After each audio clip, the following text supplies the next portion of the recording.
Disco X on the line, just as I suspected. No one really gets over me. I'm unaffected. Why would you try to ever put me second? You're just another groupie to me.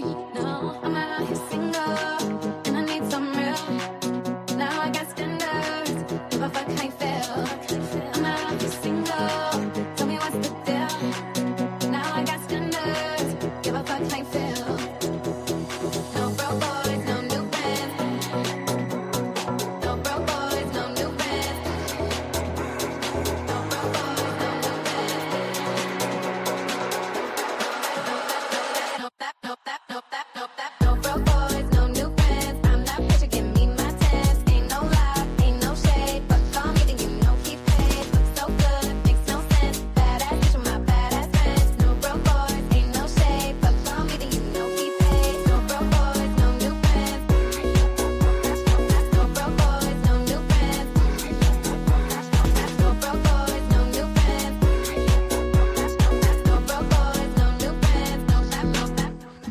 What's going on, everybody? Good morning, good morning, good morning. Welcome to the Betting News Network. It is your BETSPRESSO in the AM. We got Vsauce in the house. We got Shaggy Bets in the house. My name's Sweatpants Jesus. Stoked to have you guys here to kick off just an incredibly looking tasty Saturday, boys. It is just the most delicious day of the week. The weekend is here. The holiday season is here. 5 days till Christmas. And the sports gods blessed us with just a beautiful slate of football, beautiful slate of basketball, beautiful slate on the pitch. We're going to talk about it all with you guys right here on the channel. Thanks for stopping by right here on YouTube, on Twitch, or on Extra if you guys are watching this and hanging out. Thanks for being here. Kick off your Saturday. Gentlemen, good morning. How we doing? Well, happy Saturday. Let's get after it. Happy Saturday, boys. I'm going to just let you know right now. I'll be super sensitive all day until after Packers hopefully secure a win. But till then, I will be on edge. So glad to have you on this beautiful Saturday. I texted V. I was like, all right, man, you want to come? It's really early on the West Coast for Vsauce. So, he had to get up early for us today. But your dogs are playing later, man. So we had to get your thoughts on the Packers taking on the Bears later today in the NFL. 2 NFL games today on a Saturday as the holiday season is here. 3 college football playoff games, which we're going to talk about with you guys. Shags has been talking about them all week, but the time is here to recap a bit what happened last night as well. And, of course, we will be giving away yet another beanie on the show because we banged last night. We did the job. Heyo. All right, now. We did the job on Sauce team. She knows what's going on. Appreciate you being here. Thanks for stopping by. The bankroll is very ready after yesterday because we hit yet another parlay this week. Shags, I joked with these guys to start the week off and said, man, we've been doing the tot pot for Christmas, the Toys for Tots. And the pot was just cobwebs, dude. We didn't have nothing in there. None. And what did we do? Rattle off 5 lays this week. Had to. 5 parlays, had to. It needed 6 to be after done. today. 6 after today.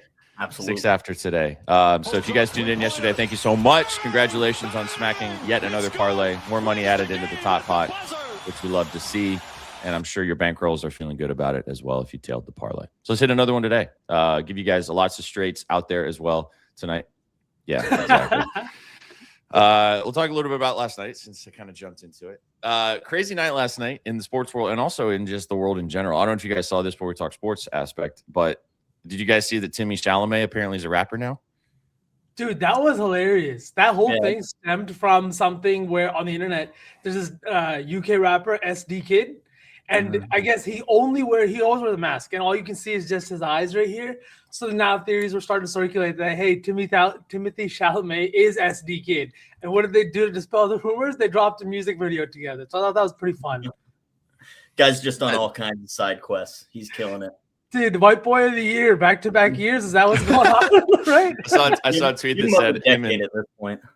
Yeah, for sure. I saw a thing of him and Austin Reeves are going toe-to-toe right now for White Boy of the Year, and I don't really know which one has a lead. He doesn't qualify because he's Slovenian. You know what I mean? He's European. Yeah, he's European white. This is a different kind of white. Yeah, it doesn't count. It doesn't count. Actually, the song's kind of a banger. It's kind of nice. I was going to pull it up and load it up and play it as our intro song, but I ran out of time. But yeah, if you guys didn't know, Timothy Chalamet dropped into the rap game. I don't know if it's more for jokes or if he's actually going to start rapping. I think it was more just for the bit. I think he's one of those guys that probably enjoys freestyling and enjoys rapping and stuff like for fun. You know what I mean? Like Yeah, there's a lot of people that grew up doing that. I was always way too self-conscious to ever even try it. But you know what I mean? It's probably one of those things. And maybe he's better at it than some people, the normal people. But I don't know if he's gonna put out an album anytime soon. I mean, the dude can also just do whatever he pleases. So, like, hey, I'm this gonna point, drop a freestyle. I'm dropping a freestyle. Like, what's the world gonna do? Tell me not There to. you go. Yeah, put him He's on also a rap doing- record, put him on College Game Day. It really doesn't matter. The guy is going to deliver. Hell of a ping pong player too. Dude can hit on table tennis. I mean, that's what he's doing right now. He's on a tour. His movie opens on Christmas Day, Maury Supreme. So this is definitely a part of that process, you know, elite marketing. So, but we also, going from that, we got to watch Jake Paul get knocked out last night on Netflix. I don't know if you guys watched the Anthony Joshua fight. Shout out Trizzy. The over 3.5 was air. Absolutely free in a very fixed looking fight. Because I mean, Anthony Joshua ended up knocking him out in like the 6th round. I don't know if you guys saw pictures of the knockout, or did you guys watch the fight at all? I literally tuned in as I turned it on. He was on the ground, and they were about to show a replay. Nice. He got his jaw waxed. And to be fair, Anthony Joshua probably could have done that way earlier. But as we discussed with Trizzy yesterday, you know, they had to make Netflix a little bit happy and make that last a little bit longer. And Jake Paul did his best, man. He was hugging him. He was just clamping onto the leg. He was doing anything he could to stay around in that fight. And then Anthony Joshua was like, okay, enough now. Goodbye. See you later. Dude, crazy. Let's end it. End it now. Yeah, crazy night. And then Alabama, roll Tide. I don't give a piss about nothing but the Tide, right, Shags? You guys were on it, man. Hey, down 17-0 early on the road. Everybody, including myself, was talking of, hey, they really shouldn't have been in here. We should have put the Fighting Irish in this spot. And then what'd they do? They scored 24 unanswered, went on to win the game, and beat down the Oklahoma Sooners in Norman. Home field advantage didn't matter. Shout out to the Alabama Crimson Tide, because everybody was doubting them. I think all of America was kind of rooting against them too, just because there was so much controversy on whether or not they should be in the field of 12. But they went out and proved it, and now they got a day with Indiana in the Rose Bowl. Dude, I was gonna say too, like, is it fair to say that they epic comeback, or was it just one of the most epic mushes we've ever seen by the collective public on the internet? You know what I mean? Like that 17 lead-0 happens, and not just Trent, but like you said, the collective public were all like so quick to run to Twitter and be like, they didn't belong. And next thing you know, it's just it's hazardous for everybody holding a fucking Oklahoma ticket. Oh, no, 100%. I mean, Alabama tied it up by halftime. You know, it was 17-0, but it was 17-17 at half. It was quickly 24-17 Bama early in that 4th quarter. I sent a text to my buddy. Let me see what did I said. He asked me about the game. They should have let Notre Dame in. LOL. I sent that text at 8:01 p.m. It was probably when it was 17-0. I think it was right after Oklahoma scored that touchdown to go up 3 scores. And yeah, Alabama came scoring back. So I think it was a little bit of both. I mean, Alabama obviously never gave up. You got to give credit to them for picking themselves up down 17, putting so much offense together in a short time. But then the defense really stepped up too. You know, after scoring 17, you allow points on your 3 opening drives on the road. That can be demoralizing for a defense, but they never gave up. They held them to 7 points just in the second half, and they moved on. So Oklahoma melted plenty, but Alabama went out and won that game. Not to move us off college football, but what was more impressive, that comeback, or was it the 16-point comeback in the 4th quarter? The Seahawks just ripped out everybody's heart in that NFC West. Like, we had some good football the last 2 days, boys. It's been fun. Hey, I do more games plus a whole slate of college today. Seahawks didn't rip my heart out because I was on their money line. On the money line. And I've also got them to win the NFC West, which is looking really, really good after that win over the Rams. So, no, I was very happy with that one. But, yeah, we've had some great football the last couple of days. Hopefully we get 3 good ones on the college gridiron tonight. I actually cashed my Rams 9.5 win total ticket already, so I was good about that. But I bet the middle, it was like maybe week 4, week 5. After we talked about the Seahawks a lot, you liked them a lot, Sook liked them a lot too going into the season, and obviously how they started the season as well. I bet the Seahawks to win the NFC, as in like to win the NFC, to represent the Super Bowl in the NFC. So they have to go through and win the conference as well in the playoffs. It was like 6 or 7 to 1 at that point. So. And it's already doubled my money at this point anyway. So, yeah, big time. But, yeah, last night was crazy. This is also why, when we can jump to today, because we got a lot to talk about today. This is also why you never, ever, ever dance on a grave, ever, until you have the money in your account. The amount of times somebody will text me in a situation of like, oh, you know, they're down for 22 or 30 touchdowns or whatever. And it's like the amount of times that happens and then the rest of the game just goes the opposite direction is so many times. So I've just learned, I just never, even on the internet, I know it's funny for impressions and stuff like that, but like, you just can't, man. You can't until zeros are on the clock, because the amount of times you'll try to do that and then it just fucks you so hard. It's just no bueno. Yeah, you can have either one, out of the two. You can be right, or you can be right early. You can't be both. So if you want to be right, you gotta wait till the end, and then you can prove that you were right. You know what I mean? Coming in halfway, yelling about how you were right and how everybody should have listened to you, never fucking works out. Yeah, never ever. All right, we're gonna have some fun today. Like I said, we're doing a giveaway at the end of the show. So if you're watching us on Twitch, you will be entered in the giveaway at the end to win one of our new beanies. And ever since we've created this beanie, we have been on an absolute heater. So bet more unders, chat. It's a reminder. We might add one into the parlay today. We'll see. But we'll give away one of these bad boys to you guys in the chat. All you got to do is stick around with us on Twitch. If you're watching us on YouTube or X, thanks for being here. Stick around for the rest of the show. But come to Twitch, twitch.tv/betting news to get entered into the win the giveaway at the end of the show. The dogs love it. Hey, Scooby, right early in the morning. You know, energy levels are right up here. You know what I mean? Scooby, look at they've got their sweaters on. They've got their sweaters on. Just Scooby. He's a little cuddle bear. Oh, come here, buddy. Show off the sweater before we get into it. Look at this Cuddly guy. bear. Cuddle bear. Cuddle bear. What Cuddle bear Scooby. Oh, Scoobert. Look at him, boy. look at this guy. Look at him. You guys tuned in for the sports picks, and you're getting incredible dog content. Okay, now you got to be quiet. Does he like it when they put the hood up? Oh yeah, he loves it, dude. He'll willingly get into the sweaters. You know, a lot of people have to like fight their dogs to get him in clothes and stuff. He'll just duck his head right in. He'll like put up his paw because I gotta help him get it in. He'll put up the other one. I gotta help him get in. He loves it. He gets really cold. So yeah, he's a tiny boy. He's shivering. Yeah, not much body fat on that dog. Let me tell you. He's a cutie pie though. Let's go. All right, man, let's get to it. 3 college football games today. We're going to start off with, and we'll jump to the NFL, and we'll finish this off with some hoops. Let's go to the first game. Could be the biggest one of the day, closest one of the day. We shall see. Texas A&M hosting the Miami Hurricanes. Carson Beck and company heading off to Tejas. 3-point spread here, Shags. This game is at 12 o'clock noon, 1 Eastern, noon Central kickoff. Yeah, take it away. What do you like in this game? I know you talked about it a lot this week. Anything you've kind of found? Do you have any bets in this one that you like? What are you thinking here? Yep. Noon Eastern, 11 Central, actually. A little over an hour away from kickoff down in College Station. Look, it's the Aggies.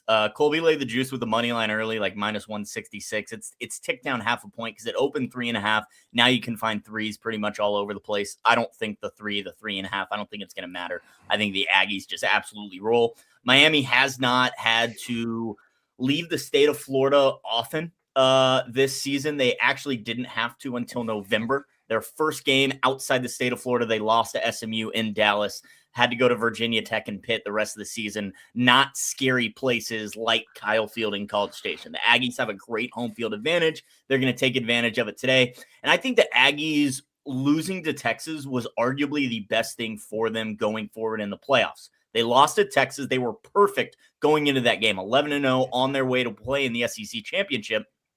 They lose that game to Texas. Now you don't play in the SEC championship, but you still get a home playoff game. You're well rested. You're ready to go. You're well prepared for Miami team that is really not that good. You look at Miami's schedule. You look at who they beat. Yes, they beat the Notre Dame Fighting Irish. That's the talking point everyone wants to bring up. That's why they're in this field of 12 and not Notre Dame.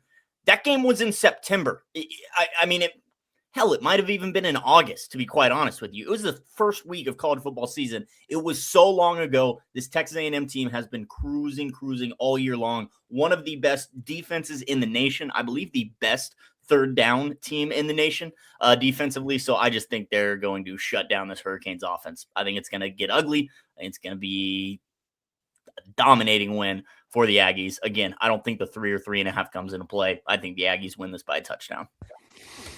Let's go. I wish we could put this in the parlay because you sound pretty confident on this one, but unfortunately, it's so early. Yeah, we're gonna literally finish the show and it's gonna be kicking off. So you all want to know why this game is early and not in prime time tonight? Because the NFL takes over Saturdays in December. I don't know why, NFL. Sunday is your day. We have 3 college football playoff games today, and the late one has to compete with 2 separate NFL games. It's BS. Save it for Sunday.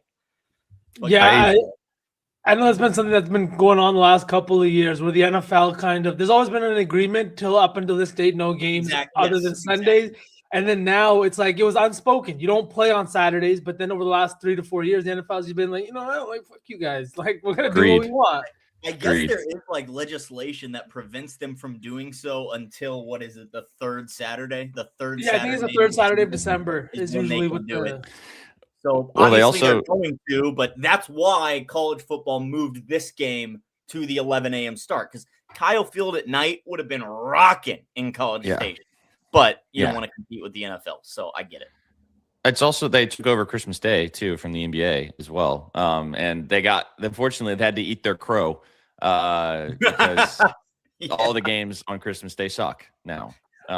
Nobody's playing for anything on Christmas Day, so all 3 games are going to be.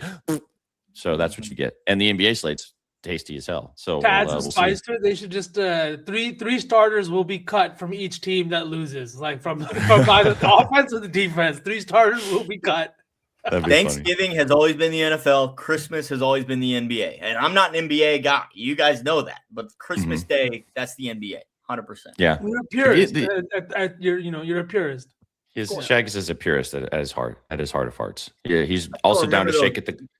Those ugly sleeved NBA Christmas jerseys. You guys remember those? Yeah. Oh my God, I hated that so much. And they tried to do ones that look like presents too. Yeah, those are terrible. Probably the greatest sports advertisement of all time, though, to this day, still is the one where they do the shooting and they do. Is it Jingle Bells that they're? Or no. We wish you a Merry Christmas. Yeah. And they're making all the buckets and everything. You cannot tell me that they did not do that live. You can't. No. I'll never believe you. It's a yearly tradition now. My parents yelling at me that I'm watching too much basketball on Christmas Day and not spending enough time with the family. You know what I mean? With Christmas without it's just not the same. Hey, man, sports never sleep. We've talked about this a bunch, not even on Christmas. But yeah, Shags, that does make a lot of sense, and that's unfortunate for college football viewers. But at least we have football all day, I guess you can look at it that way. Exactly. All right, well, that's the first game on the docket. Next one in the afternoon, Tulane taking on Ole Miss. This one could get out of hand, but I don't know if it's going to get as out of hand as the last game of the night, which we'll talk about in a minute. Rebels without Lane Kiffin, obviously. Let's see if it matters tonight. Take it away. What do you like in this Tulane game? This game is going to get out of hand. You missed out on Ole Miss minus 16.5. It's up to 17.5 across that key number. Again, I don't really think it's going to come into play. I think Tulane wins by 21, 24, Ole Miss, 28, maybe 30. Ole Miss. Ole Miss. They already beat this Tulane team once, 45-10. This is a rematch in Oxford. They outgained Tulane by nearly 300 yards in that first game. Trinidad Chambliss led the Rebels on 4 separate 70-yard drives, total 24 points in just those possessions. Tulane, they've only tasted defeat twice this year. They lost to Ole Miss, and then they lost to UTSA on the road by 22 as 6-point favorites. Not great. Their coach is leaving. He hasn't left yet, but John Sumrall is graduating, you could say, to the SEC. He's going to take a job at Florida. So not the same situation as Lane Kiffin. Lane Kiffin left, abandoned his team. He's gone. John Sumrall, it's more of a sending off. You would say he's moving up. They know he's going to accept this job. He's staying with the team through the playoff. So, motivation is plenty high in the Tulane locker room. But Ole Miss, they got motivation that no one else in this tournament has. Their head coach left them, abandoned them, left them for dead. We're capable of winning a national championship, but I'm going to go take this job elsewhere.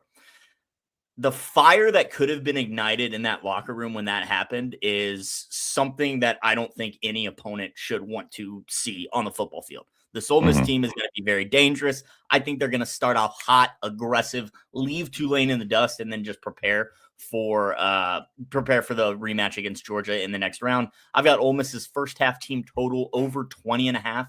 at minus 108. You could find 19.5 for like minus 140 if you'd rather. I'm comfortable with the 20.5 because I see them getting touchdowns rather than field goals. They are top 30 in third down conversions. Tulane north of 70 in that category defensively. Ole Miss, they already cashed this against Tulane the first game. They scored 23 points in the first quarter. They've also cashed this in 7 of 12 games this season, ending on 20 and 17 on 3 separate occasions. Tulane gives up 2 touchdowns more in the first half on the road than at home. The defense just doesn't really show up against big teams on the road. And again, in Oxford, scary place to play. I think the Ole Miss motivation is just too much. So I like Ole Miss's offense to run up the score in this one, especially early. So I got their first half team total over 20.5, but I think they cover the 17 with ease. All right now. Yeah, I mean, it's always interesting to see what a team's going to come out and do after all the drama that's going on with this team over the last couple of weeks. They also haven't played football to kind of see how they would respond after this happened as well. So this is going to be our first taste of what the post-Lane Kiffin era, and as you mentioned, maybe that fire comes out and goes down the green wave. Yeah. Also, a very weird situation, right? With this, like the motivation, everything you talked about, Shaggy. Like you can't really point or reference anything else. You know what I mean? Like maybe another coach leaving, but in this fashion, the way that this all went down, it's just insane. Oh yeah, and I mean they've still have the DC is taking over as the head coach, so more of a defensive minded front at the helm of this Rebels team, but they've still got their play caller, Charlie Weiss Jr., the OC. He's still there calling plays. He is moving on to LSU next season, but he was allowed to come back for this playoff run and still call plays for the team. So they've still got the heads of both offensive and defensive units. So I think they're going to be fine without Lane Kiffin. Based upon your analysis, and I have a feeling I know what you're going to say for the next game too, I think that you like both big spreads, as in both got teams to most likely cover said big spreads. I know you didn't take it individually, but you like the kind of lean that direction, right? Yep, I definitely lean that direction. So that just, takes us right to the next game, James Madison and Oregon. Oregon, a 3-touchdown favorite. This line has been dancing a little because it opened 20.5. Quickly up to 21.5, quickly got over that 3-touchdown mark. Now it's come back down half a point, sitting at a flat 21 pretty much everywhere. I don't like the side or a side in this one, excuse me. My gut would say Oregon just blows them out of the water. James Madison, unfortunately, just can't compete. I think it's going to be a little bit of men against boys, Big Ten against the Sun Belt. James Madison, their team total is 13.5. Like you're counting on them maybe scoring a couple touchdowns. Can they really slow down Oregon? I don't necessarily think it's going to be a matter of slowing down Oregon. I think it's more of how aggressive is Oregon going to play. Are they going to run James Madison off the field, run up the score, cover this spread, or are they going to build a comfortable 2-touchdown, 10-point lead and coast, saving their legs for the next matchup against Texas Tech?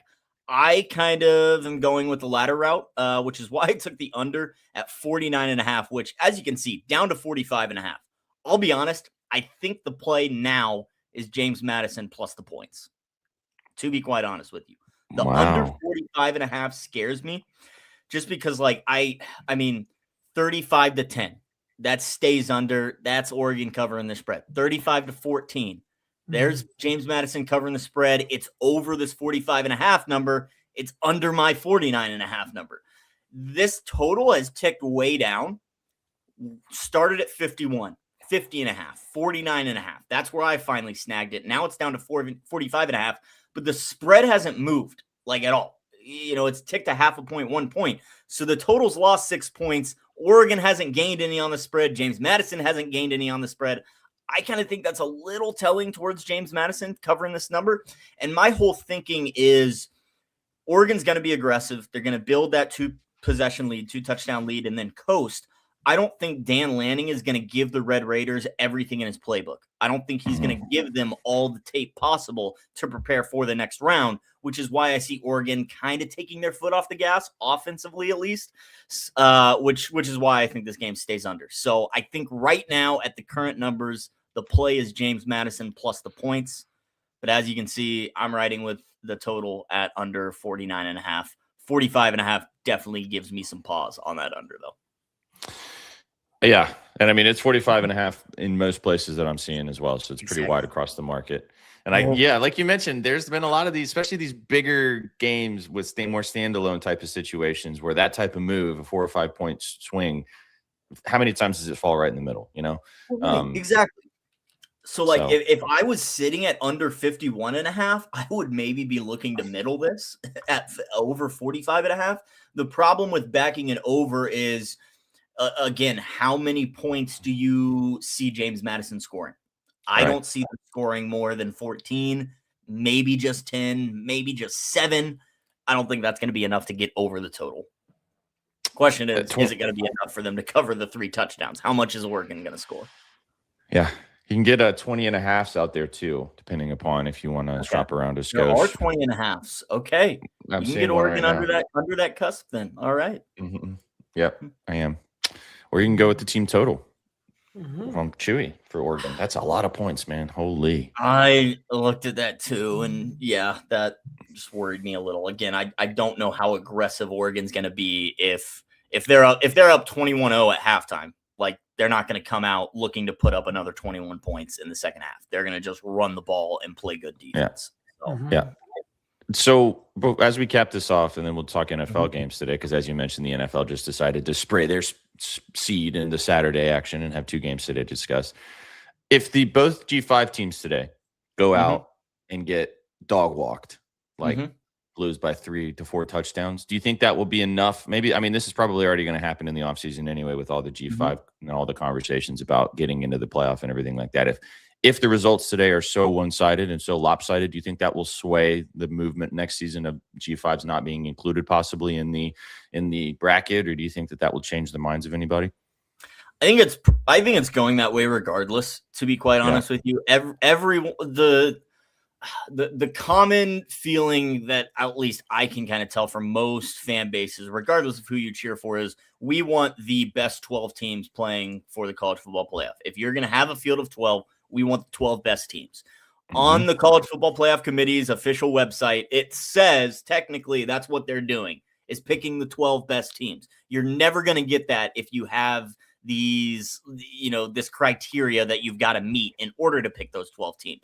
The automatic conference bids, boom, you're automatically excluding one of the best 12 teams in the country, especially when you have a situation like the ACC where Duke goes and wins the championship, and now you've got James Madison and Tulane. I love the G5s. All due respect to G5s. Unfortunately, I think they just need their own playoff. I think we're headed that way anyways, because what it comes down to is we want the 12 best teams playing in the college football playoff. So I think the committee's going to do away with that criteria anyways. And I think that's what they'll come out and say next year is, hey, we don't care if you win your conference championship. We don't care about this. All we care about is the 12 best teams. And you get that by removing all your criteria. So I don't think the results in today's games are going to have much of an impact. I feel like we're already moving that direction anyways. And Shaq, is something you agree with? Like in terms of, what are your thoughts? So I go back and forth because I also want the 12 best teams. And if you take the 12 best teams, you're going to exclude some G5. You're going to exclude Tulane, who's had a great season, won the American. You're going to exclude James Madison, who won the Sun Belt, had a great season. But my thinking is, if a G5 is able to win one of these opening games, are they going to be able to string it together for 2-3 more to win the conference championship over 2 SEC teams and a Big Ten team or 2 Big Ten teams? Probably not. And, you could say, well, that's what we have in college basketball. We have 64 teams. We have a bunch of lopsided games. Those 15 seeds that pull off 1 or 2 upsets, they never make it past the first weekend or whatever. So, and my argument with that is, well, football and basketball are 2 different sports. We've had this big tournament established in college basketball for quite some time now. We don't need to change it, even though people want to change it. Football, we are still figuring out what works best. We had the BCS system forever. We had the 4-team playoff for about a decade, I believe, and now we've moved on to the 12-team playoff. We're still figuring it out, still figuring out the kinks of what works, what's the best way to decide a national champion. I am under the impression that we should just take the 12 best teams, put them in there, do their thing. If that excludes G5s, do like what the FCS does and just have a G5 playoff. Mm-hmm.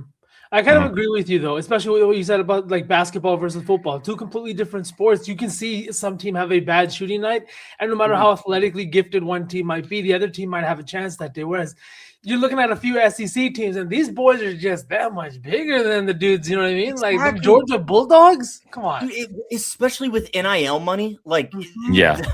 SEC pockets compared to the G5 pockets, it's astronomical. And so just from a talent perspective, now I'm not going to go all Bud Elliott and say it's a safety issue because that's a ridiculous take.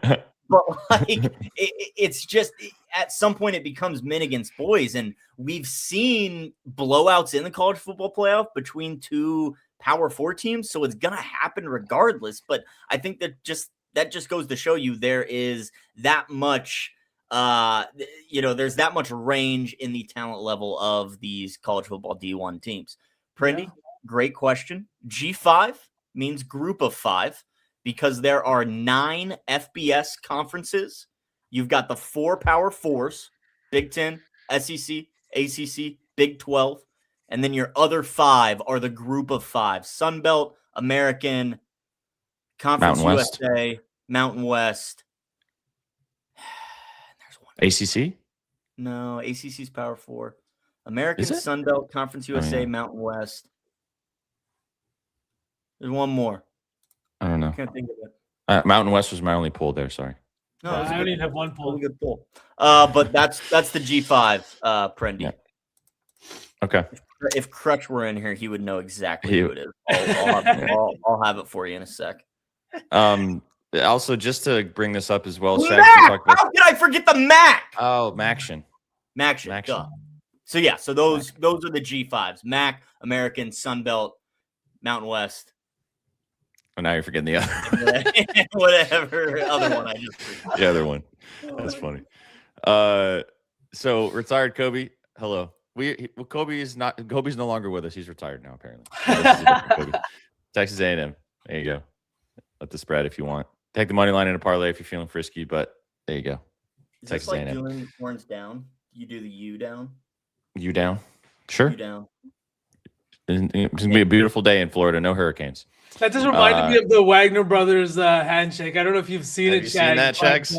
No. One of them will go like this. He'll put his out here, and the other one will like milk it. Like literally, like Mo Wagner's sitting there on the bench. After a big play, he'll go like this. And then Franz will come over. It's incredible, dude. Wow. Incredible. She's one of our new favorite people. This looks kind of frisky for plus money. I don't hate that because again, I think much like the Ole Miss Tulane game, I think Dan Lanning starts out aggressive and tries to leave him in the dust. A little parlay with that Ole Miss first half team total. I mean, hey. All right now. All right, 3 games, college football. You guys can go check out all of Shaggy's and Colby's scribbles at bettingnews.com if you want some deeper analysis on these games today. It's going to be fun. Great game last night. Hopefully it continues into today. Okay, real quick before we jump to NFL, there is pitch action today. The EPL is going down. There's already games happening as we speak right now. They are playing, but there's one this afternoon. Shag wrote about it, and I want to hear because it's all about the Gunners. So tell me why the Gunners are awesome, Shag. Yeah, currently sweating out Man City to win 2-0. They're up 2-0. The second half just started, so need them to just hold strong defensively for 45 minutes for a little plus 116 winner. But we got some more plus money on the pitch as SPJ's Arsenal Gunners head to Everton to take on Everton. Look, Arsenal is missing their entire back line. Gabriel, Saliba, Timber, Calafiori, they're all injured. They're all not playing. Arsenal still has the best back line in Europe. Even their second line is arguably the best back line in all of Europe. They're the best back line in the EPL by far, giving up just 10 goals in their 16 matches. I like them to win this game on the road. I also like this game to stay under the 3.5. Took a little same game parlay. Arsenal on the money line and under 3.5 for plus 121. Arsenal is watching Manchester City win right now. If Man City wins, they jump Arsenal. They're on top of the table. How does Arsenal get back on top? They win today on the road against Everton, a team that does not produce offensively. Everton is number 9 on the EPL table currently, but they're 3rd worst in goals scored, number 18th in the league in goals scored. That means they've been winning a bunch of low-scoring games. I don't see them scoring in this one. Again, even against Arsenal's second-team back line, the Gunners will be good enough to hold them to a shutout. Definitely hold this under 3.5, which is why I took the 3.5. Maybe a 2-1 Arsenal win is what we see. Maybe Everton decides the net one, but Arsenal's good enough to win this game on the road. They've stayed under 3.5 in 5 straight and 11 of 12 on the road this year. Everton, they've stayed under 3.5 in 3 straight and 13 of their last 14 overall. Trends are with us. Arsenal just is dominant. I think they stay that way, win this game on the road in a low-scoring fashion. So give me Arsenal and the under 3.5 at plus 121. Keep going. I'm almost there. Keep going. Just kidding. SPK's not doing shows with Sook. He's a little bit more unhinged because, you know what I mean? Like, he doesn't have to reel Sook in. Yeah. I have to reel everybody in all the time. Yeah. All right. Gunners to the moon this afternoon. What is it? 2 o'clock? 2 o'clock kick? 2 o'clock Central. 2 o'clock Central. Yes, sir. Yeah. 8 o'clock in the UK prime time. Hey, I respect it, Jeff. I respect it, but I hope your bet loses too. Jeff might need a little bit more after his $26 DoorDash coffee. So I don't know, man. Yeah. Hey, man, thank God Jeff sorted us out, or thank God Jeff tailed the parlay last night and pay for his $27 coffee. We've all been down bad like that, though. You got to get a coffee. Overserved last night, so the homie's going through it, I guess. Hey, whatever you need to tell yourself, getting overserved. Yeah, that's the first time I've ever heard that one. That reminds me of the video of the guy sitting at the table, like someone's pouring the glass of wine, and he's like, no, and it's himself pouring the wine. Overserved, right? Jeff overserved in his living room. You know what I mean? That's how that went down. I think yesterday he was saying he was on the Negronis. Yeah, he was. Negroni. So, all right, let's jump. Let's talk about the Saturday ruiners, the NFL, taking over the Saturdays. 2 games today in the NFL to kick off Week 16. Saw great Thursday Night Football to kick it off on Thursday. Let's see if that continues today. First game, not as much in the standings for the Commanders as their season is cooked. However, it means a lot for the Eagles. Pretty sure if the Eagles win today, they can win the NFC East and then kind of make their last couple of weeks meaningless in the fact of they'll be still just at the top of the division. However, Marcus Mariota is looking to come and ruin that in Washington today. 7-point spread towards the Commanders, 44.5 point total here. I've got a play in this one. It's a prop, but I'll let you kind of take over first, Ian, and talk about what you like in this game. What are you kind of seeing in the battle of the NFC East? Man, I'm looking at 2 teams that haven't played each other this season, but as we know, they are divisional opponents that always play each other very tough, right? And like you said, SPJ, a win this week for the Eagles will not only clinch the division, but make the last 2 games not meaningless just because of seeding implications and the fact that the Seahawks still have 2 tougher games left on the schedule, and a lot can happen in terms of just NFC standings in general. But I do think that this is a Philly team that has been struggling as of late, not just in terms of moving the ball and on offense and putting up points, but in protecting Jalen Hurts. The protection hasn't been there. They're very beat up on the offensive line. Lane Johnson, I don't know if he's back this week, but I don't think so. Even if he is, there you go. The entire offensive line has been beat up, and it's really made this entire air attack suffer. The the run game has really suffered. And this is a Commanders team, though, that hasn't been getting pressure on opposing QBs, and that's been the main problem for them. Not only is the secondary bad, but when you're not getting pressure on opposing QBs, you're really just leaving your guys out there to dry, and that's what we're seeing happen. They run a ton of man coverage at a top 10 rate this year, and I think that they're going to get torched by a guy like maybe A.J. Brown. But before we get into props, I think it's going to be a fun one. I don't think Philly's going to have as easy of a time as everybody kind of thinks they are. What about you, Shags? How are you feeling in this one? Yeah, I mean, you kind of said the NFC East rivals, they'll play each other tough. I've been a guy that's been targeting divisional unders kind of all year long. I don't know if I can quite get there with the 44.5. I do think this one might get a little lopsided towards the Eagles, personally. I'm not going to take that spread either. I like Washington's team total under. 17.5 is what I'm seeing. So you're getting a key number there. Philly obviously coming off the shutout. They shut out the Raiders after 3 losses. They needed, a cupcake victory to kind of get their feet back under them and get ready for this divisional game. Close out, a decently tough schedule. Commanders, Bills, and then Commanders again to end the season. But I'm not very scared of Washington's offense. I'm not sure that they'll be able to move the ball much against this Philly team that, again, is finding their stride and is trying to get ready for the playoffs, especially defensively. So give me Washington's team total under the 17.5 if I had to bet this one. Nice. Yeah. I kind of lean with the Commanders, maybe sticking around and covering at the end, maybe backdooring this thing. Mariota's been the better quarterback for this team ever since Jaden Daniels been injured pretty much the entire season. So we'll see if that comes to play here. I have a prop in this game. You kind of alluded to it a little bit, Sauceman. It's a little chalky, but haven't really bet him at all this season. So I'm happy to kind of get involved today. Give me A.J. Brown over 60-plus receiving yards. I bet a little bit of juice at the 59.5. There are some 60.5s or 61.5s out there. I think you can take that too if you don't want to pay the juice, man. But I don't mind paying the juice for the 60-plus. He has gone 60-plus receiving yards. He's played the Commanders 6 times in his Eagles career as they play each other twice, obviously, in the division. He's not hit this line once in those 6 games in the last 3 seasons. He loves playing against this team.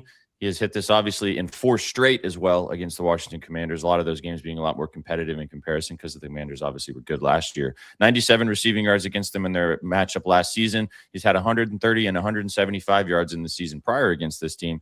But the other reason why I like this is the Commander secondary is terrible. 28th in the NFL to receiving yards allowed. They get torched week after week by good number 1 wide receivers. And I think that they're going to get torched once again today. So give me AJ coming off kind of a bad game too. They didn't really need him too much against the Raiders. They were dog walking that team without AJ. He still scored a touchdown in that game as well. But 100-yard games in 2 of his last 3 before that. Also had a 90 piece in there as well. I think they're going to pepper AJ. He's going to be able to get open deep, maybe hit a lot of this in one big play. As long as Jalen Hurts remembers that he's a quarterback today, we should be okay on this play. So I also really like Saquon. I looked at Saquon too. He should be able to take advantage of this rushing defense, and he has had incredible games against the Commanders. Obviously, last season's numbers are a tiny bit inflated on the fact he ran for 2K last year. So you can't look at it the same this year and how he's kind of been production-wise, but I think he has a chance to have a big day as well. Mariota rushing yards was the other one I looked at. I think that he's going to be able to have to move the football with his feet as well.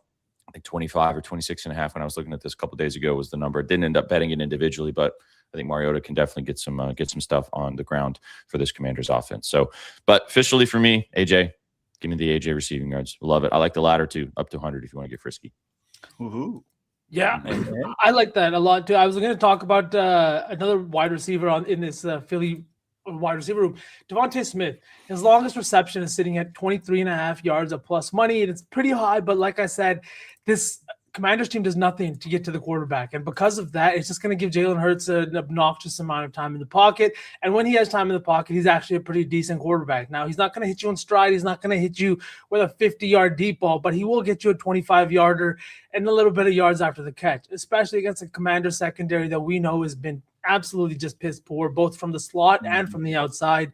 Outside of that, I did target Saquon, the over 79.5 rushing yards.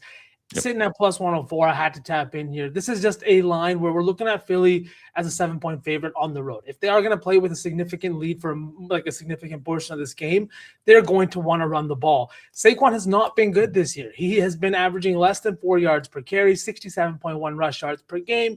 And this is behind a Philly offense that is 9-5. Usually when he's had seasons like this, it's behind a Giants offensive line that is abysmal, and they're constantly playing from behind. This is also a guy that hasn't been utilized as much in the pass game over the last few weeks, except outside of maybe a few big plays, right? But you're not seeing the target share as high as maybe you would like. I think a lot of that has to do with the addition of Tank Bigsby. But I took the number here. I think the plus money is right there. And the Commanders have just not been good against the run this year. They're 27th in rush yards allowed. They've even had a few softer matchups over the last few weeks, which I think is just kind of, allowed them a false sense of security. Now you're going up against Saquon for the first time this year. It's week 16. Your body's beat up. This might not be the guy you want to see here twice in the last 3 weeks. So give me Saquon over 79.5 rush yards. You can take the rushing and receiving too. It just gets all the way up, I think, to 100. So I took the rushing here because he's cleared this line in 4 straight games and 8 of his 12 games in his career against the Commanders. He averages over 100.7 rush yards per game against the Commanders. And like I said, he's just absolutely destroyed this team, having played his entire career in the NFC West or East, in the NFC East. Other side of the country. Yeah. Like I said, I wouldn't get back and forth between AJ or Saquon. I think there's a world where both of them have big days, to be honest. So I like it too. Yep, exactly.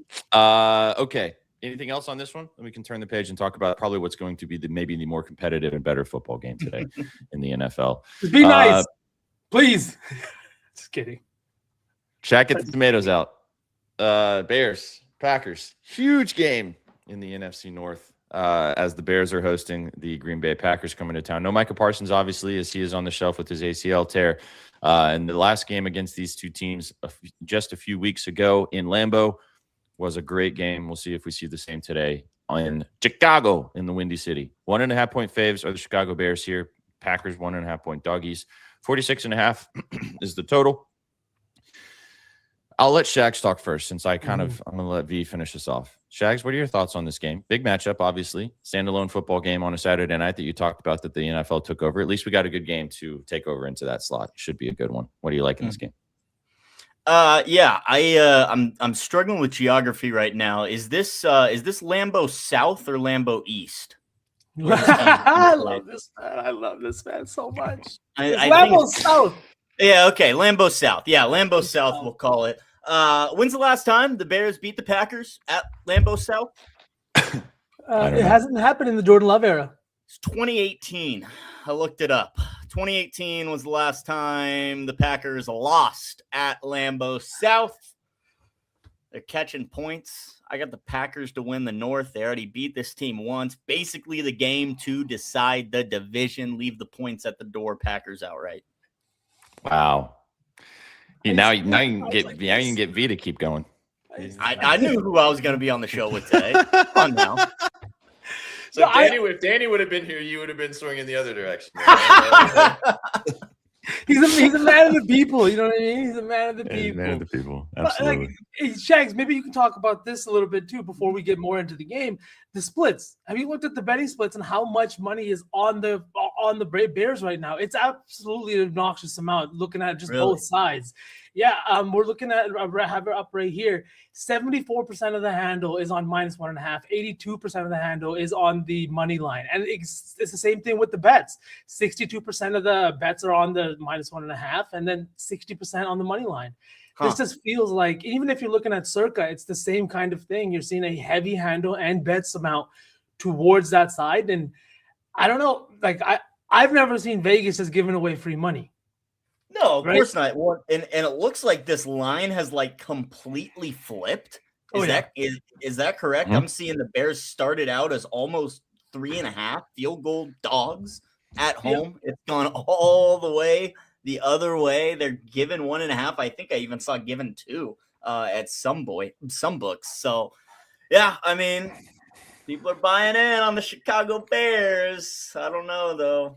Like the loss of Micah Parsons, like, it's going to be a bad week when the only good news that comes out surrounding your team is the fact that Micah Parsons' ACL was torn completely instead of partially. You know what I mean? So clean tear. Yeah, me and other Packer fans were celebrating that this week, but outside of that, it's been a tough week. No Micah Parsons. The pass rush is completely different. Like, obviously, the numbers are going to be different with Michael on the field versus on the field, especially when you're game planning. But if you're looking at just the numbers from this year, they go from a top 3 pass rush to a bottom 5 pass rush with Micah not on the field. Now, do I think that's going to stick? No. Do I think that a little bit more scheming, a little bit more blitz packages and things like that will come out, especially against a guy like Caleb who has struggled under pressure? I do. But again, Micah Parsons cannot be replaced. You can only hope to try and bring that same level of production to the field here. And I think that the run defense is still going to be good. Last time they got kind of gashed by this Bears team. Both Monangai and Swift hit their lines, and they were committed. They were committed to the run game, and I respect it. And I think without Micah Parsons up there, you're going to do that a little bit more. The Packers are also without Devontae Wyatt, a all-pro level, defensive tackle that has been playing phenomenal football this year, hasn't been with the team for the last 4 weeks, and we've kind of seen them get gashed on the field. I lean with Shags. I am on the Packers. I don't want to sit here and pitch it to you because obviously, whatever. But I have a prop. And like I posted it here in chat, me and Danny both broke this game down. We have a lot of thoughts. It's a little bit longer, but it's really fucking good. And Danny's got a very much in-depth breakdown of what this game's looking like and last week's, or the game from 2 weeks ago. But I took Matthew Golden, over 18.5 receiving yards. Main reason I'm going to continue to talk about this, I'll talk more about it on Sunday probably. when you have time in the pocket, you have more time to watch routes develop. And when that happens, you have more options for deep routes, for deep crossers. And that's exactly what this Bears team has struggled against. We saw it 2 weeks ago against Christian Watson. CJ Gardner-Johnson had no business on the field trying to stay step for step with a guy like Christian Watson. Last week, you put a guy like Pat Surtain out there, and it's a completely different story. Step for step, stride for stride, he's going to be there. This Bears team does not have a guy like that. Jalen Johnson has not been the same guy since he's returned from injury. And I think that Matthew Golden is now primed for a spot to have a big game. The line's sitting at 18.5, which is very, very low. And I just think because of the lack of pass rush, because of the way that the Bears get beat deep, that Matthew Golden is primed for a big, maybe not a big day, but a bigger day in terms of what his rookie season has looked like. I think that they're going to fuck, man. I don't know how to explain this, but I love this play quite a bit today. The 18.5 feels too low. Even if Christian Watson is playing, I think that both of them are going to have a big day. This is a team that plays a lot of man, but Matthew Golden is still top 5 in separation score in the entire NFL. He hasn't seen the target share that usually draws, but I think this week against the Bears with the receiving crew kind of beat up a little bit, you need to utilize him a little bit. And after 2 weeks ago and last week and him being beat up, this is a guy nobody's seen. You have no tape on him. You have no nothing to utilize him this week in a big divisional matchup for the division potentially. It just feels like the right time to use him. And I'm hoping MLF has something in his bag for the rookie today. MLF. Yeah. This could all hit in one play. Probably is going to hit on one play if it hits. So I have a prop in this game too.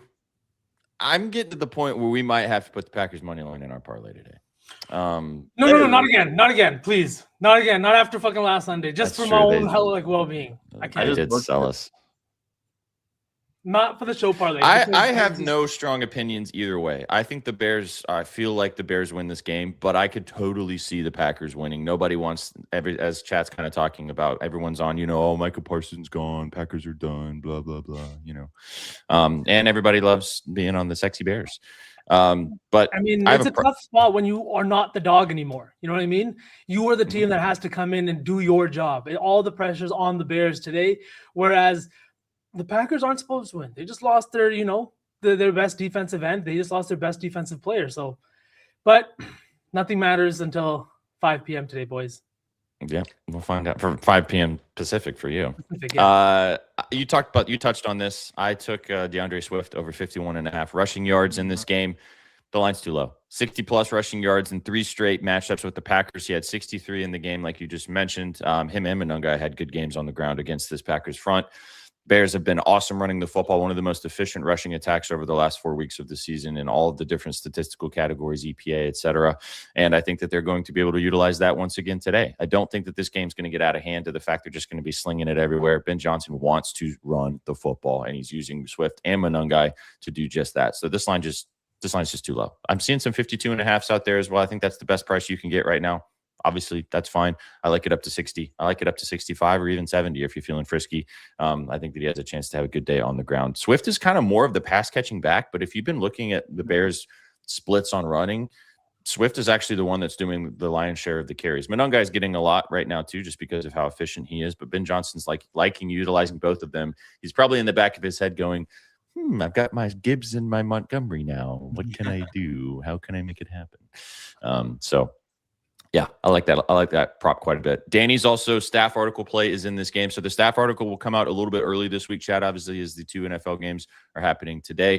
This is also a reminder to both of you two to send me your staff plays, please. So I can get the article posted for you guys this afternoon. 8-4 last week. We have not had a losing week on the entire NFL season in the staff article plays.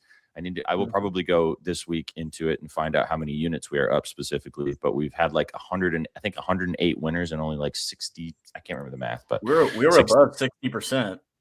We are above 60%. Did it again. So yeah, we are profitable in every single NFL week this season. So look out for the staff article this week. Danny's play is in this game later today as well. He also likes Swift, but a little bit of a different angle. So I'll tease that for you guys later today. Just on Swift, A little bit of a maybe I'm at the risk of sounding like a hater. I do think that Ben Johnson at sometimes, especially late in games, doesn't always want to put the ball in Caleb's hands, and not always necessarily because he's going to turn the ball over or throw an interception. Sometimes it's just because he's going to take a sack. He holds the ball way too long, and he's always trying to make a big play. But sometimes when that's exactly what you're trying to do, you put yourself at risk of a very big negative play, and that's something you can't do late in games is taking sacks. So I think it's why we saw even in that last drive 2 weeks ago, they were running the ball to get down there. They were running the ball every single time, and everybody was pissed off that they didn't run the ball on 4th and 1. So maybe he doesn't make that mistake again. I just think that it's, at home, big game, you're going to want to control the tempo and the pace. And this team, like I said, has been one of the most efficient rushing attacks in the NFL over the last 4 weeks of the season, and I think that that's going to continue today. So should be a good one, though, tonight. Let's turn the page, boys, because we're going to run out of time, as per usual. Let's jump to the NBA and the college basketball today. Huge college basketball game in Madison Square Garden. Is that this afternoon, Shags, or is that this evening? Most of them are this evening. Okay. The Duke one, Madison Square Garden's this evening. Yeah, I figured it was a primetime game. There's lots of stuff that you can pick and choose you want to watch today. Chat. There's so much. I tweeted it out. I'm pretty sure I'm setting a personal record on low number of steps taken because I'm setting up on my couch here in about 15 minutes, and I don't plan on leaving. Low number of steps taken. No lie, bro. I might do the same thing. The Uber Eats might get delivered, and then I got 3 college football playoff games, the NFL tonight, college basketball on all day. Yeah, I ain't moving. Everyone deserves a $26 DoorDash coffee once in a while, right? Like sometimes you got to just treat yourself. Yeah, they know better than this. Exactly. Yeah, exactly. All right, since chat just mentioned this, shout out Sean Beasy for buying a Laker jersey and then buying a Luka jersey. So shout out Sean Beasy. Also shout out Sean Beasy for dropping like 20 subs yesterday. The day before. Chat, this is your reminder too. If we've helped you make some money this week, which if you've watched some shows, you've probably made some money with us this week. Feel free to sub to the channel. It's always free. The content's great, but obviously on Twitch, we get a little extra jump if you guys drop a sub. So if you're feeling frisky, if you made some cheese with us over the last week, feel free to drop a subby and get involved. We'll also play the Mike Green bang. So if you want to hear a bang, here you go. Give me the favorite on the puck line for plus money. There you go. Hockey 2 units. On the Luka front, I'll get the chalk out of the way first. I bet Luka today. It's PRA. I haven't bet him in like a week, and he's been absolutely cooking. But this is about the matchup. The Los Angeles Lakers take on the Los Angeles Clippers. Battle of LA today. And Luka Doncic loves to get the belt out against the Los Angeles Clippers. He's also coming off of a 45-point game against Utah the last time he played against the Clippers. He also scored 40 points in that game as well. He hit 7 threes, too, if you want to take his over 3.5 threes. But he also had almost had a triple-double against them the last time they played. He had a 45-point, 14 assist, 11 rebound game in their last game against Utah. I'm not going to overthink this. It's Luka against. I also really like LeBron in this game too. I think LeBron can have a nice spot there as well. He's finally back, finally cooking. He's had good games against the Clippers as well. I think Luka and LeBron can have big nights tonight against this beat-up Clippers team. Kawhi and Harden back in the lineup tonight. Oh, okay. Perfect. Also an interesting spread. 1.5 point favorites for the Clippers makes me think this game is going to be interesting tonight in La La Land. So talk about Braun real quick. Go ahead. Just that, like you said, he's been good over the last couple of games. He's had 40-plus PRA in 3 of his last 5 games.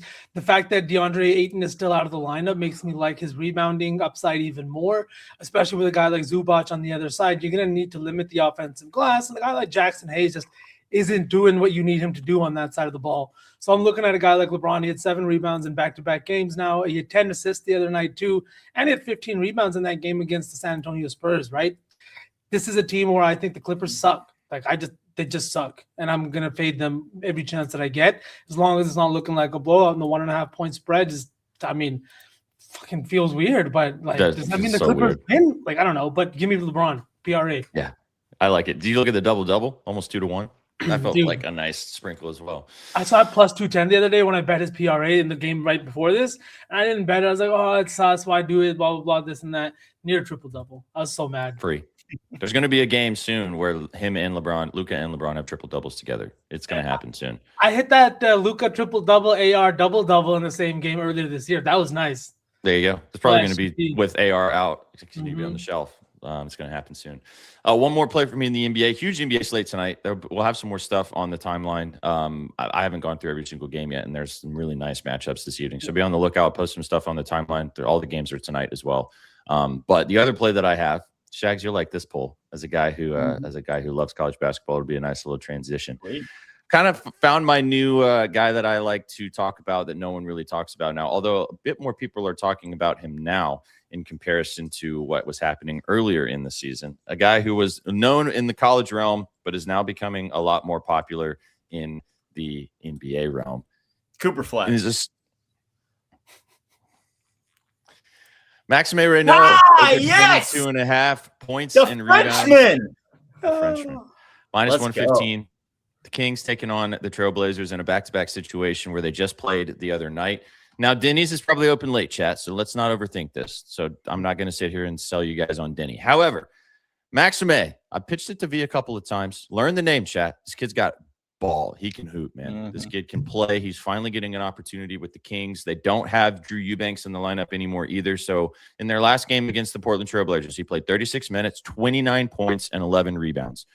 Efficiently shooting the basketball. Got really nice touch around the rim. I love the PR line at 22.5. Like I just said, he just played this team. I know Kling Kong is big down there, but I really like Renaud, and I think that he's going to be a nice piece that the Kings are going to want to continue to find out more and more about. So give me the Frenchman, Maxime. Max the Great. Maxime the Great, 22.5 PR. Yes, sir. Yeah. V, you're muted. Yep. I was just saying, hell yeah, I like that a lot. That's it. Let's go. You got anything else you want to mention, or should Shags take us home in the college basketball realm? I'll have scribbles out for the NBA in just about like less than an hour here. So you guys peep the scribbles. I've got a few more plays, like as PJ said. Big slate, a decent looking slate too that we can dive into. I was looking at Con Knipple just preemptively. I don't know if I want to bet him yet, but what stood out to me is I know that everyone's talking about LaMelo and they haven't had the best things to say, and it's a tough defensive matchup today. But he's been balling when he's out there on the court today, or like this year. He had 22 and I think 8 the other day. And then if you look at Knipple's shooting percentages, yes, he averages more points with LaMelo out of the lineup, but that's also because of volume. But his 3-point percentage jumps to 42% with LaMelo, and you can see the connection the two of them have when they're playing. Like they are both feeding off each other's energy. They are both playing this two-man game that I think we didn't even see from Brandon Miller and LaMelo last year when they played together. So it's been a lot of fun to see. I want everyone to go look at Knipple today. It's a tough matchup. I don't know which way I'm going to approach it yet, but peep the scribbles. They'll be up in an hour. Let's go. I'm sure Shags is loving life right now. We just talked about two guys that were huge in college, and now they're hooping in the NBA. Yeah, absolutely. And it's been nice to see Knipple also played just as good, if not better, than although Cooper Flag's been better the last couple of weeks, but Con's been good since jump. So, but I mean, the thing as like Shags gets brought up on our show all the time is how you said it, like the gap between Con and Cooper Flag, like right now, isn't as big as people are really fucking thinking. And I think it's like really Silk brings it up all the time, right? And I think it's really helped how we bet Con and how we watch this kid play. Mm-hmm. Before we move past this Knipple play, and then Shags, you can talk about the college realm today. Why is Knipple's point 17.5? Like, what is that? Why is that line there? The Pistons defense is good, but like it's had 28, 29, and 33 in 3 straight games. Like, what is that?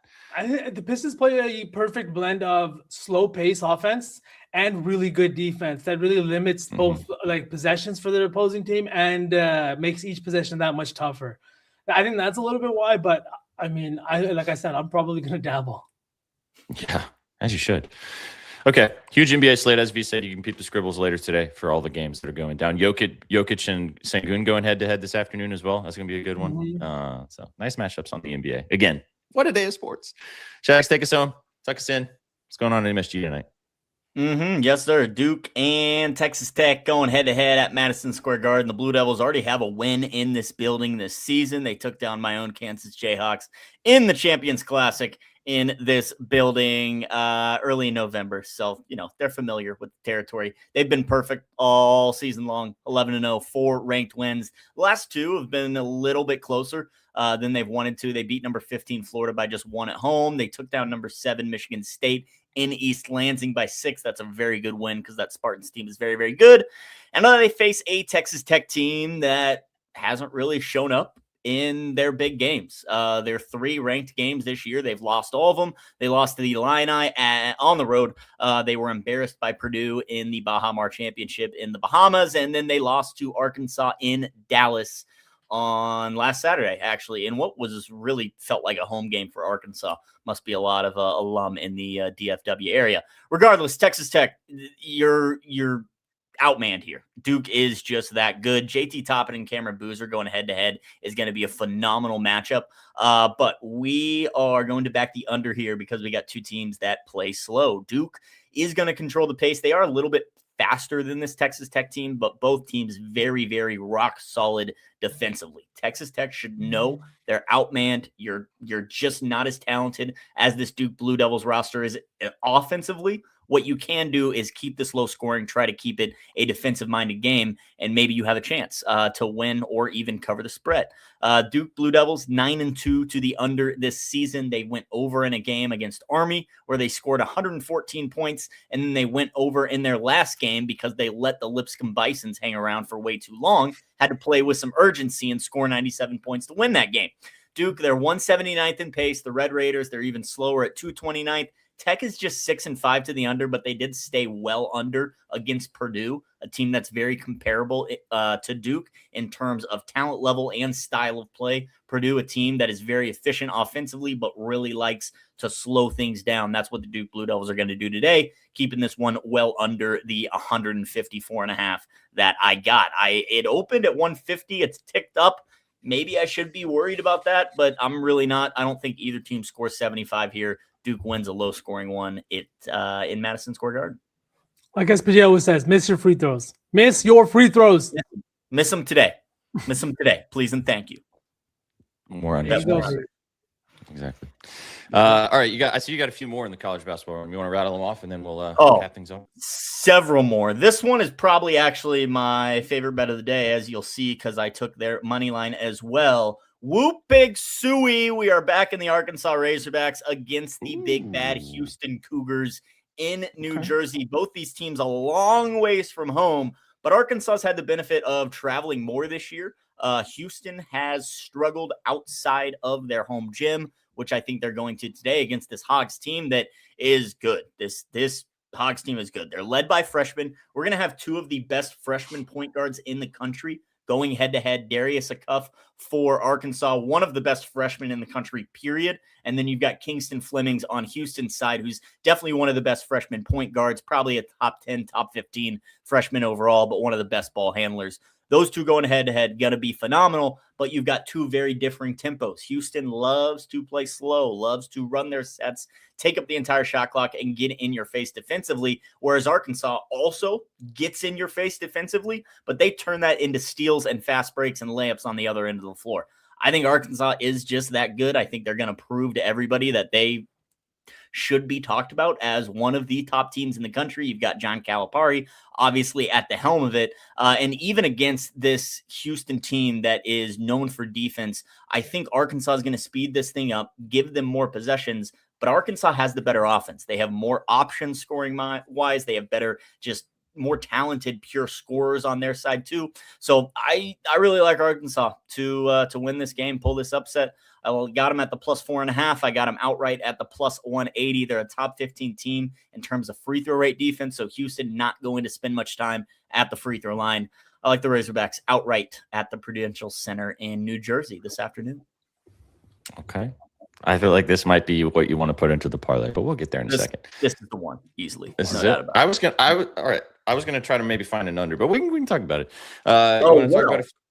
Yeah. If you want an under, Auburn and Purdue going head to head, I got under 155.5, a nice big total that we can take under. Cause like I said, this Purdue team, slow. Where are my numbers? 300. Where are they? 324th. They're 324th in pace. That's bottom 40 in the country. All they do is run their sets, take up the entire shot clock.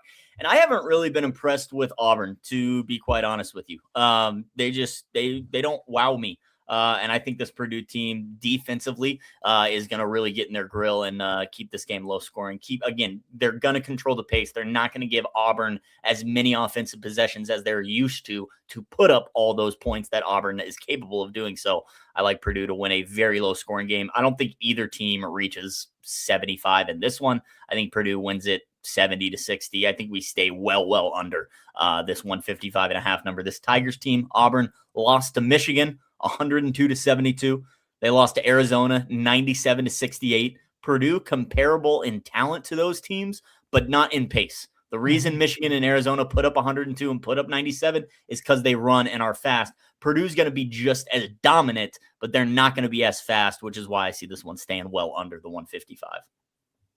Bang. Okay. I don't want to put the under in just for shits and gigs though. If your favorite is Arkansas, we're rolling with Arkansas. You tail one of my bets today. It's Arkansas plus the points. Mm-hmm. Ping pong. There it is. I'm sure the rest are in your Saturday scribs of college basketball. You can go peep those on Betting News. You guys know the vibes. Shall we cook, boys? Let's cook. Yes, sir. Let's do it. it. Okay. I want to do something in one of the college football games. Obviously, we can't do the Miami game because that game starts here in the next 20 minutes. What do you guys, Shags, which do you feel more confident in? I know you said the unders moved so much that maybe you're not as confident in that specifically, but what about Ole Miss? Take Ole Miss. Ole Miss minus the points, minus 17, minus 17.5, whatever. I'm seeing 16.5 right now. Even better. Get that key number. Okay. Ole Miss. Yep. Ole Miss minus 16.5. Okay. College basketball. You want to roll with Arkansas? Whoopig suey. I'm always down Arkansas, to take baby. on some whoopig suey. After that, we have to. Yeah, sure. I think it's of all the things that Shags does when like mascots and things like that, I think that's my favorite. Mm-hmm. Right. You know who. The Aggies minus the 3 is what I got. I paid $1.20 for it. But I minus 3, minus 3.5. I don't think it's going to matter. I think Texas A&M wins by a touchdown. Arkansas is also up to 5.5. Shags, because our friend here in chat is very opposed to mascots. Oh yeah, very opposed. The green wave one. Very much like. No, not just the green wave one, Shags. Like this guy has a vitriol hatred. For mascots. I've never seen Sook so aggressive talking on a show about his hatred for it. And then obviously the graphics guy put Benny the Bull on our graphic and he immediately hated it. Smacked. Smacked. Thank you, Benny. And thank you, Sook. Okay, I'm seeing plus 5.5 now. Get an extra point for Arkansas. Does that worry you? No, 5.5 is fine. I just think it's too many points, especially because I also think it's going to be a little low scoring game. If Houston does control the tempo, they're going to slow things down. So there's not going to be as many chances for them to score. And I like Arkansas to keep up and win outright. So yeah, 5.5 is even better. Cool. Sweet. All right. NFL. Actually, let's do NBA first, and then we'll take us on with of all the NBA we talked about. What do we want to put in here? What do you guys like? I mean, go ahead. I was just gonna say, do we want to put Raynaud in here? 22.5 PR. Raynaud? Absolutely. Maxime? I was Gimme. gonna say Luka, but Gimme Max. Double at 2-1 feels tasty too. All right, Maxime Raynaud, 22.5 PR. All right, NFL. I want to do the Packers. Go Pack, go. Go Pack, go. Fine. Should we just take the points or just take the money line? I said we take the points just because of how I got my heart ripped out by the Rams the other day when I could have taken the plus 1.5, but instead I took the money line and Shags. I agree. Literally 6 legs, all spreads, just an absolutely beautiful plus 2,500. Oh, that's brutal. All right, we can take the points then. Let's take the points. Oh, your dad likes the Bears. No, Papa. No, Dad. Bears. He's on the Bears. No. You waited this whole hour, right until the very end, just for that. Yeah, he didn't text me about that one earlier today. Nice. You're about to see him. You can talk to him about it. Plus 1,000, pretty much. Ole Miss minus 16.5 in the college football. Arkansas plus 5.5 in college basketball. Maxime Raynaud over 22.5 points and rebounds. And then the Green Bay Packers plus 1.5 against the Chicago Bears tonight. Plus 1,000. Bing, bong, bang. That's your best espresso 4. Let's make it 6 this week, boys. We can hit 6. Maybe not 6 in a row, but we can hit 6 parlays in a week. That would be a record on the network, by the way. We have had 1 week previously where we hit 5. So the 6 would be a record. We've tied the record, boys. We need one more. One more for glory. All right. Let's do a giveaway, and then let's get out of here. In honor of us hitting the parlay yesterday, we are going to give away one of our new beanies, inspired by Shaggy Betts and Danny Burke. Bet more unders, please and thank you. Do it, people. Do it. Come and hang out with us on Twitch real quick before we get out of here. Jeff is awesome, dude. I love you, man. No, so I just sneak them, brother. I just sneak. He's not allergic to the parlays. He just doesn't. Corner. He doesn't tell us about them, and then he sends them to us when they smack. He's like in Z. Yeah, I just send them when they're green. They look prettier that way. Hey guys, look at the 14-leg parlay that I hit all college basketball. That nobody ever sees. Yeah. That's per usual. All right, here we go. We got the duckies. Right, let's pull them. Let's run the duckies. Look at all those ducks. We love to see it. All right, Shax, take it. Bam. Said hoot. Uh-oh. Oh, there we go. Nah, you're gonna lose me. Don't worry. Look at him. Go duckies. That's music. Feels weird. Ducks equal mascot. That's where the hatred comes from. That makes sense, Suck. That adds up. That adds up. I get it. That's, I'm not a fan of here's Ducks the anymore moves. either. Here's the moves. Your dad's going to win randomly because of the Bears. Wow, this is a photo finish. Easy. Sean Beasy. All right, close that thing so we don't lose. Alec. Well deserved after all the sub bangs yesterday. Absolutely. No broke boys. You know the vibes. Appreciate you, Alec. Thank you so much. Congratulations, Sean Beasy. Send us a DM. I can't remember who won yesterday, but send us a DM. You didn't get in touch with us, so we can get you your swag piece sent out. We're not going to remind you guys that we're sending you free shit, okay? You have to get in touch with us. Otherwise, it's just not going to happen. But feel free to get in touch with us. Sean Beasy, congratulations. We'll give it to you, but I ain't going to track you down to give you the stuff. You got to at least send us a message. You know what I mean? Yeah, you got to at least send us a DM, you know. Ooh. This will get sent to Suck, and he'll hate it. Although he might like rubber duckies. I don't know. One of those positivity rabbits. That's what we need, like the Eagles, right? Positivity duck. Positivity duck, exactly. Go follow Shaggy on the socials. You guys know the deal. Go follow Vsauce. Follow me. Follow all of us at Your Betting News. Big thanks to our sponsors today at Bet Online. You guys know the vibes. Go check out everything they have for you guys to bet on this massive day of sports. Thanks for watching us on Twitch, on YouTube, RNX, wherever you're consuming your BETSPRESSO. We appreciate you watching the Betting News Network. Boys, anything else before we get out of here? Fantastic Friday, Saturday, boys. If you need me, absolutely. Nice. You guys came for the winners and you stayed for the vibes. Let's hit 6 parlays this week. Catch you guys tomorrow. Take it easy. Peace. What you know about rolling down in the deep?